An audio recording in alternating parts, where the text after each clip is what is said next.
अस्सलामुअलैकुम, मेरा नाम है जहासेब हाशमी और यह है Mercedes C200 AMG premium package 2022 model. यह मर्सिडीज C क्लास की लेटेस्ट शेप है और ये काफ़ी हद तक S और पिछली E क्लास से मिलती जुलती है। मैंने इससे पहले E क्लास 2021-22 के रिव्यूज़ किए हुए हैं और उसकी हेडलाइट्स और फ्रंट लुक मोर और लेस इस गाड़ी जैसा ही है, लेकिन साइज़ के लिहाज से ऑब्वियसली वो गाड़ी से बड़ी होती है।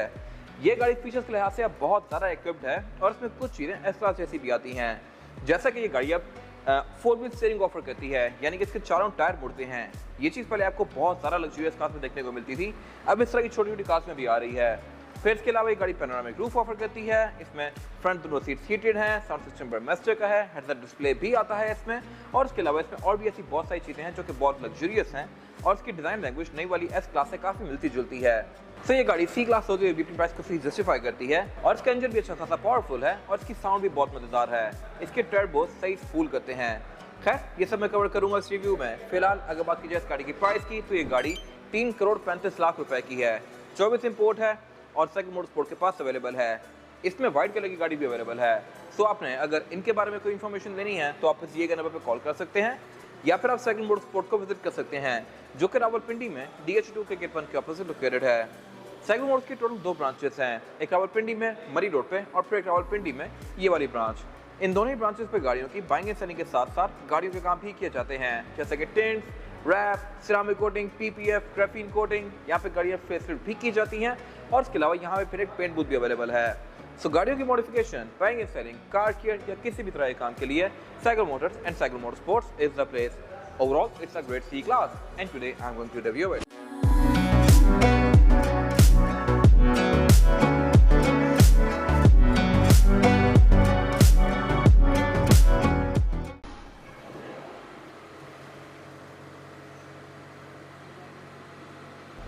Let's start with the exterior of this car. Look के लिहाज से ये गाड़ी फ्रंट से काफ़ी हद तक अब E क्लास जैसी लगती है और अगर आप इसको साइज पे गौर ना करें इसके, तो ये गाड़ी लिटरली आप फ्रंट से E क्लास से भी कंफ्यूज कर सकते हैं। AMG पैकेज इन दोनों में ही मिलते जुलते आते हैं। ये स्पेसिफिक कार भी AMG प्रीमियम वर्जन है। इससे पहले कि आगे बढ़ें, अगर आपको मेरे रिव्यूज़ पसंद आते हैं और आपको ये वीडियो पसंद आई है तो मेरे चैनल सब्सक्राइब कर लीजिए और इस वीडियो को लाइक कर दीजिए। मैं रोज़ ही इस तरह की लग्जरियस कार के रिव्यूज़ लेके आता रहता हूँ। खैर, अगर बात की जाए इस गाड़ी की, तो इसमें हेडलाइट्स अब डिजिटल LED वाली आती हैं। अगर आप इस गाड़ी को ऑन करते हैं तो इसकी हेडलाइट्स पहले नीचे जाके ऊपर आती हैं और फिर इसका एक ट्रांजिशन सा इफेक्ट आता है, जो काफी लग्जरियस लगता है। बाकी ये स्पेसिफिक कार क्योंकि AMG पैकेज है तो इसकी ग्रिल ये वाली दी गई है, जो AMG पैकेज नहीं होती उनमें 3.7 बोनट से ऊपर निकला हुआ होता है। इसमें जो ये मर्सिडीज का लोगो है सेंटर में, इसमें रडार दिया गया है, तो ये बेसिकली प्रिंटेड है और इस पे फिर ये तारे भी दी गई हैं जो कि बेसिकली हीटर हैं। अगर सर्दियों में इस पे बर्फ जम जाए तो ये हीटर ऑन होकर बर्फ को पिघला देते हैं और फिर ये गाड़ी प्रॉपर फंक्शन करती है। और इसके अलावा अगर आप इसकी ग्रिल पे गौर करें तो इसमें जो ये बेसिकली स्टार्स बने हुए हैं गैलेक्सी जैसे, ये मर्सिडीज का लोगो है। ये 3 पॉइंट स्टार है, जो कि मेरे ख्याल से काफ़ी इंटरेस्टिंग चीज़ है। और अगर बात की जाए इसके अलावा फीचर्स की, तो ये गाड़ी फ्रंट पे फ्रंट कैमरा भी ऑफर करती है। इसमें 360 डिग्री कैमरा सेटअप भी लिया गया है, ये भी मैं कवर करूँगा अभी साइड पे जाके। बाकी ये गाड़ी पार्किंग सेंसर ऑफर करती है। फ्रंट से ये गाड़ी काफ़ी लो है, तो पाकिस्तान में आपको इस गाड़ी को थोड़ा देख के चलाना पड़ेगा। अगर आपको इसको थोड़ा सा ऊंचा करना है तो आप टायर की प्रोफाइल मोटी कर सकते हैं और फिर पाकिस्तान में आपको कोई इशू नहीं करेगी। फ्रंट से ये गाड़ी हार्डली आधा फुट ऊंची है। बाकी क्रोम वगैरह यहाँ पे काफ़ी लग्जरियस दिया गया है। ये गाड़ी क्योंकि AMG पैकेज है तो इसके बोनट के अंदर ये हम्प्स दिए गए हैं, सिंपल कार में ये नहीं आते। फिर ऊपर यहाँ पे कुछ और सेंसर्स आते हैं, वाइपर्स में रेन सेंसिंग है, हेडलाइट्स इसमें ऑटोमेटिक फीचर के साथ आती हैं। और अगर बात की जाए इसकी साइड प्रोफाइल की, ये भी पूरी ही कार की तरह काफ़ी लग्जरियस है। AMG ट्रिम होने की वजह से इसके रिम AMG वाले हैं, इसमें साइड स्कर्ट्स दी गई हैं। रिम पे मैं आगे बात करूंगा अभी। फिलहाल अगर बात की जाए साइड पे दिए गए फीचर्स की, तो यहाँ भी फीचर काफ़ी इंप्रूव्ड हैं। इस तरह से कि इस गाड़ी में 360 कैमरास हैं, जो कि C क्लास में वैसे पहले नहीं आया करते थे, बट अब इन नॉर्मल ट्रीज में भी आने लग गए हैं। ये काफ़ी बेहतर चीज़ है। बाकी इसके साइड मिरर ऑटो डिमिंग वाले फीचर के साथ भी हैं, यानी कि तेज़ रोशनी है या धूप सेंस करके ऑटोमेटिकली थोड़े से डिम हो जाते हैं। और इसके अलावा इसमें ब्लाइंड स्पॉट मॉनिटर भी दिए गए हैं। फ्री साइड मिरर डिटेक्टेबल भी हैं, एडजस्टेबल भी हैं और में ऑटो वाला फीचर भी आता है, यानी कि लॉक अनलॉक करने के साथ साथ फोल्ड अनफोल्ड होंगे। फिर इसके अलावा इसके जो पार्किंग सेंसर्स है वो यहाँ साइड से दिए गए हैं, तो ये गाड़ी आपको फ्रंट से भी साइड्स के और बैक से भी साइड्स के ऑब्स्टिकल्स इंडिकेट करेगी। और इसके अलावा हाइट के लिहाज से ये गाड़ी टायर में अगर आप देखें तो हार्डली 2 उंगलियों का गैप है। यहाँ में फिर कुछ एयर कंडक्ट्स भी दिए गए हैं। फ्रंट बम्पर में जो फॉग लैंप वाला एरिया है वो बेसिकली ब्लैंक है, लेकिन साइड पे उसके एयर के वेंट्स हैं जहाँ से गाड़ी हवा से करके साइड से बाहर करती है और इसके एरोडायनामिक्स को बेहतर बनाती है।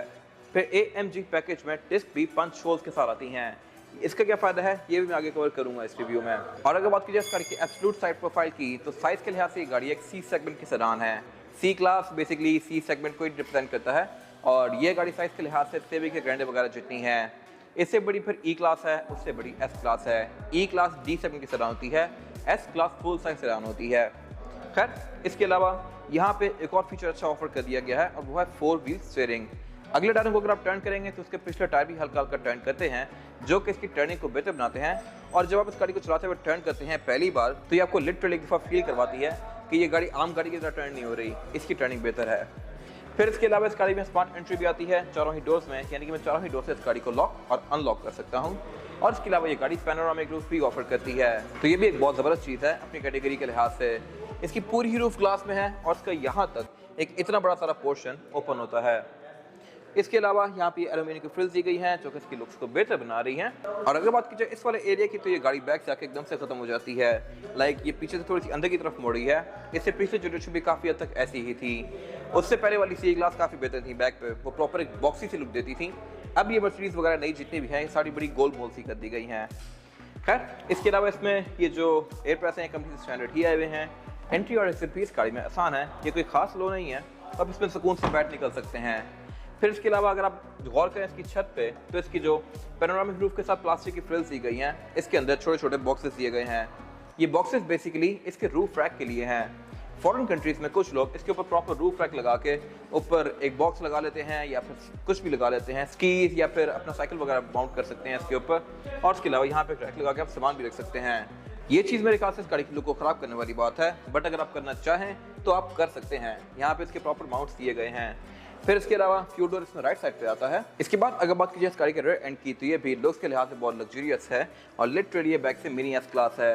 एस क्लास की टेलर्स भी काफ़ी हद तक ऐसी ही आती हैं और फिर ई क्लास में जो कैब्रियोले वर्जन होते हैं उनकी भी टेलर्स कुछ इस तरह की ही होती हैं। तो बस इसकी जो मोस्टली कार्स हैं इनमें डिज़ाइन लैंग्वेज मिलती जुलती फॉलो की गई होती है। बाकी बैक पे इसमें एग्जॉस्ट जो है ये फेंक दिए गए हैं, ये मेरे ख्याल से बड़ी वियर्ड चीज़ है। एग्जॉस्ट इसमें सिर्फ फ्लैट पे एक ही आता है, राइट वाला एरिया ब्लैंक है। टिप्स इस पर 2 दी गई हैं लेकिन ये बंद ही हैं, तो ये मेरे ख्याल से बेहतर होनी चाहिए थी AMG वाली कार में एटलीस्ट। पिछली सी क्लास में भी फेक वेंट्स आते थे लेकिन कुछ गाड़ियाँ प्रॉपर 2 वेंट्स ऑफर करती थी एग्जॉस्ट के। फिर इसके अलावा बैक पे यह गाड़ी पार्किंग सेंसर ऑफर करती है। AMG ट्रिम में यहाँ पे ये फेक वेंट्स दिए गए हैं जो कि बंद ही हैं, I am not sure why. ये सिर्फ लुक्स को बेहतर बना रहे हैं। बाकी इसका ट्रंक फॉरवर्ड है, इसको अगर मैं यहाँ से अनलॉक करूँगा तो ये ऑल द वे अब जाएगा। बंद भी इसको मैं बटन से ही करूँगा। ये चीज़ प्रीमियम पैकेज में आती है, सिंपल कार में नहीं आती। फिर इसके अलावा ट्रंक इसका अच्छा खासा स्पेशियस है, पिछली जनरेशन से मेरे ख्याल से देखने में ज़्यादा ही बड़ा लग रहा है। और इसके अलावा इसकी रेयर बेंचेस को फोल्ड करने के लिए यहाँ पे इलेक्ट्रॉनिक रिलीज दिए गए हैं, इनको मैं इस तरह से खींच के रेयर बेंचेस को फोल्ड कर सकता हूँ।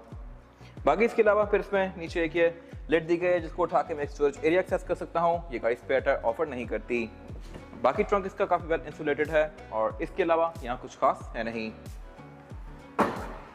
और अब अगर बात कीजिए इस गाड़ी के इंटीरियर की, तो इंटीरियर इसका 2 टोन में है, रेड और ब्लैक के कॉम्बिनेशन के साथ। प्रीमियम पैकेज वाली कार में ही रेड इंटीरियर आता है। खैर इसमें आगे बात करूंगा अभी। फिलहाल अगर बात कीजिए इसके स्टीयरिंग व्हील की, तो स्टीयरिंग व्हील इसमें same to same E class जैसा है, जैसा कि ई क्लास में 2020 के बाद आना शुरू हो गया था। ये बेसिकली 6 स्पोक स्टीयरिंग है और इसमें left right spoke different controls दिए गए हैं और ये कंट्रोल्स टच में भी हैं और इसके अलावा प्रेस भी होते हैं। लेफ्ट पे जो कंट्रोल्स हैं यहाँ से आप इसके मल्टीमीडिया के विषय नेविगेट कर सकते हैं और इसके अलावा यहाँ से मल्टीमीडिया यूज़ कर सकते हैं, वॉल्यूम अप डाउन कर सकते हैं। वॉल्यूम का भी इसमें स्लाइडर दिया गया है। राइट स्पोक पे यहाँ से आप इसके मीटर के विषय नेविगेट कर सकते हैं और इसके अलावा क्रूज कंट्रोल दिया गया है। यहाँ पे क्रूज कंट्रोल भी इसमें अडॉप्टिव है। फिर ये गाड़ी क्योंकि AMG पैकेज है तो इसमें पैडल शिफ्टर्स दिए गए हैं।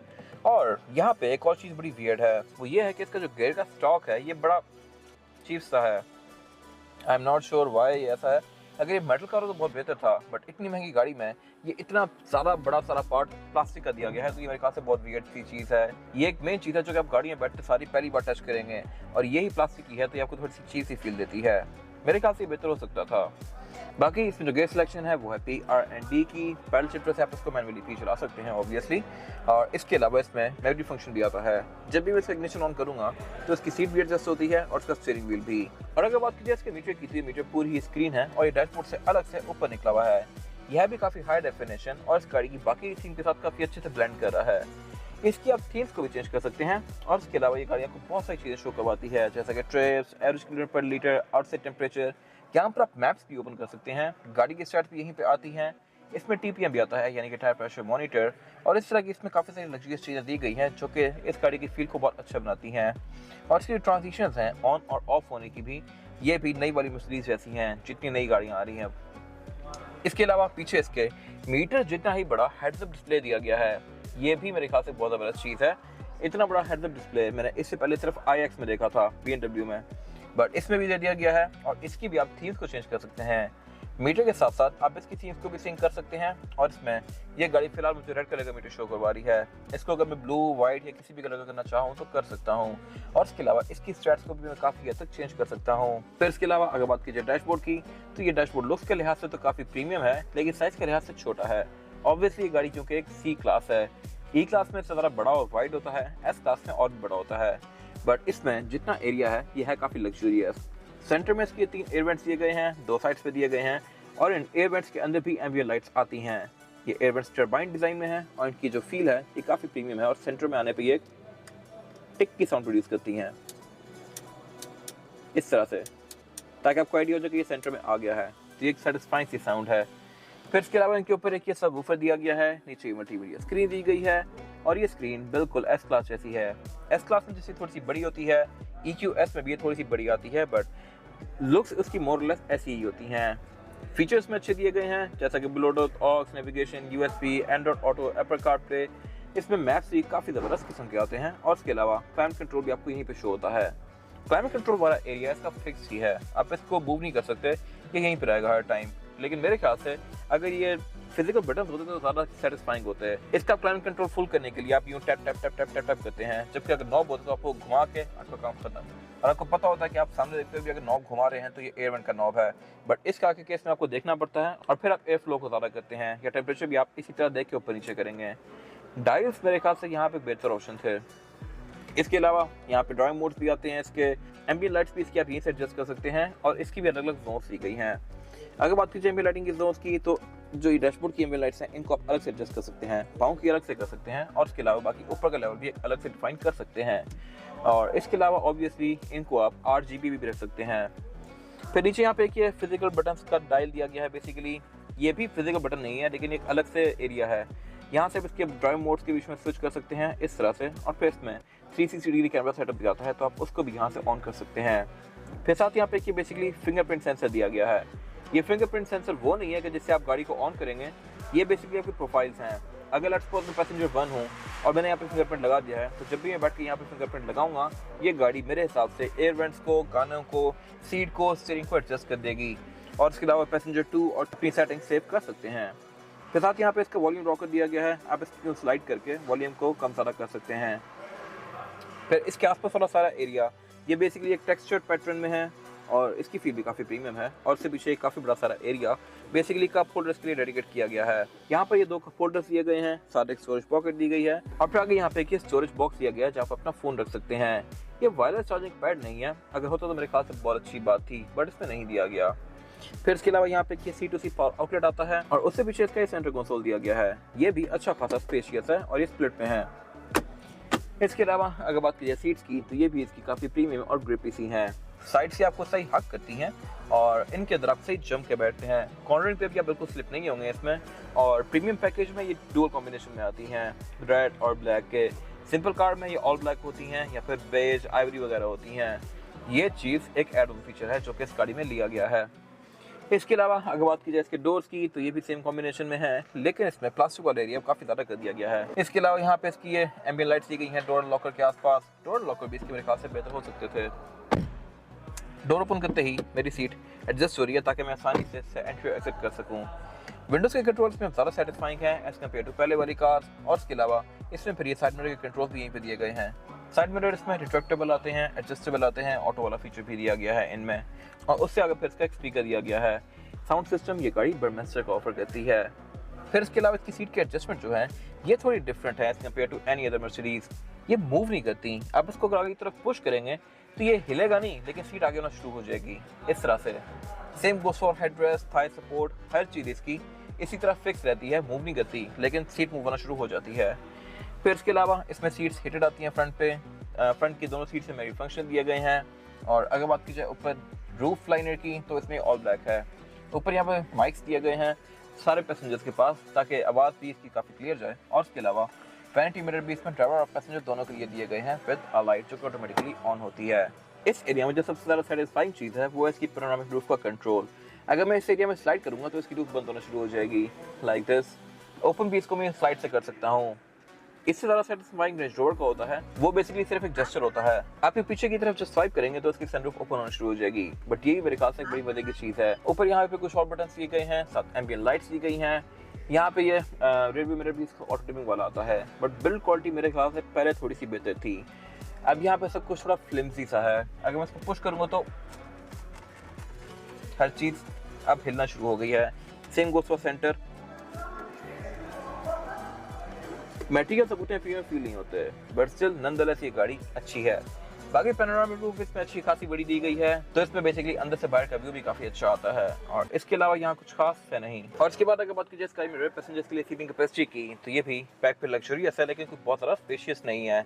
यहाँ पे 2 ही लोग कंफर्टेबली बैठ सकते हैं। थर्ड पर्सन आना चाहे तो आ जाएगा लेकिन ज़्यादा कंफर्टेबल नहीं होगा क्योंकि सेंटर में काफी बड़ा हम्प दिया गया है और सीट भी सेंटर से रेज्ड हैं। लेकिन लग्जरी भी यहाँ पे काफी वर्क किया गया है इस तरह से कि इसके जो डोर हैंडल्स हैं इनमें भी अब एम्बियंट लाइट्स आती हैं। ये ग्लो कर रहे हैं चारों ही। फिर इसमें जो ये डोर अनलॉकर वाला एरिया है इसके ऊपर भी ये एम्बियंट लाइट दी गई है। इन सारों के कलर्स को आप चेंज कर सकते हैं। डोर हैंडल के अंदर भी एम्बियंट लाइट्स हैं और इसके अलावा स्पीकर बैक पे ब्रह्मास्टर के दिए गए हैं। फिर इसके अलावा सेंटर में एयर वेंट्स आते हैं। इनके अंदर एम्बियंट लाइट्स नहीं दी गई। अगर ये भी ग्लो करते तो मेरे ख्याल से बेहतर था। फिर इसके अलावा नीचे यहाँ पे ये स्टोरेज एरिया दिया गया है। बैक पे ये सेंटर कंसोल दिया गया है जिसको निकाल के मैं इसमें से 2 कप होल्डर्स एक्सेस कर सकता हूँ और एक पेन होल्डर एक्सेस कर सकता हूँ। एक बार प्रेस करेंगे तो पेन होल्डर निकलेगा लाइक दिस। 2 बार प्रेस करेंगे तो फिर प्रॉपर कप होल्डर भी निकल आएंगे इस तरह से। और बाकी यहाँ पे एयर बैग्स भी आते हैं। सीट्स भी प्रीमियम है, प्रीमियम पैकेज वाली। बाकी इसमें 3 हेडरेस्ट दिए गए हैं, एयर बैग्स दिए गए हैं। डैश कैम और रियर कैम इसमें कंपनी से ही आता है। कैबिनेट यहाँ पे दी गई है जो कि टच में है। और इसके अलावा बैक पे इसमें यहाँ पे ऊपर भी पैनोरामिक रूफ आती है। तो इतने छोटे साइज में इतनी ज़्यादा लग्जरी सिर्फ मर्सिडीज ही ऑफर करता है। BM भी लग्जरियस है लेकिन ये उससे काफ़ी ऊपर है लग्जरी के लिहाज से। बाकी इसके अलावा रेड ग्लासेस में प्राइवेसी वाले हैं। ये है भी डबल ग्लेज्ड यानी कि इनकी थिकनेस सिंपल किसी भी गाड़ी के ग्लास से डबल है तो इससे नॉइस अंदर से भी बाहर कम जाती है, बाहर से भी अंदर ना होने के बराबर आती है। तो ये मेरे ख्याल से एक और अच्छा लग्जरी फीचर है। इसके बाद अगर बात कीजिए इस गाड़ी के इंजन की तो इंजन इस बॉडी में बहुत सारे ऑफर होते हैं लेकिन ये सारे ही इंजन 4 सिलेंडर हैं। ये मेरे ख्याल से एक बड़ी वियर्ड चीज़ है। ये गाड़ी 1.5 ट्विन टर्बोचार्ज्ड है और इसकी परफॉर्मेंस फिगर्स डिसेंट हैं। ये गाड़ी 184 हॉर्स पावर प्रोड्यूस करती है लेकिन इसमें जो C63S वर्जन था वो गाड़ी भी 2.0 ट्विन टर्बोचार्ज पेट्रोल थी। तो वर्ल्ड वाइड उस गाड़ी का बहुत सारा मजाक उड़ाया गया। C63 इससे पहले अपने V8 बाई टर्बो या 6.3 लीटर V8 इंजन की वजह से मशहूर थी लेकिन जब ये गाड़ी आई तो इसमें सिर्फ 2.0 इंजन दिया गया जिसकी ना साउंड वैसी थी ना रोर वैसा था। एक्सेलरेशन के लिहाज से वो पिछली किसी भी इंजन से बेहतर थी बट स्टिल C63 में मेन चीज़ ही उसका रोर और उसकी एक हैवी फील है जो कि 2.0 इंजन के बाद खत्म हो गई।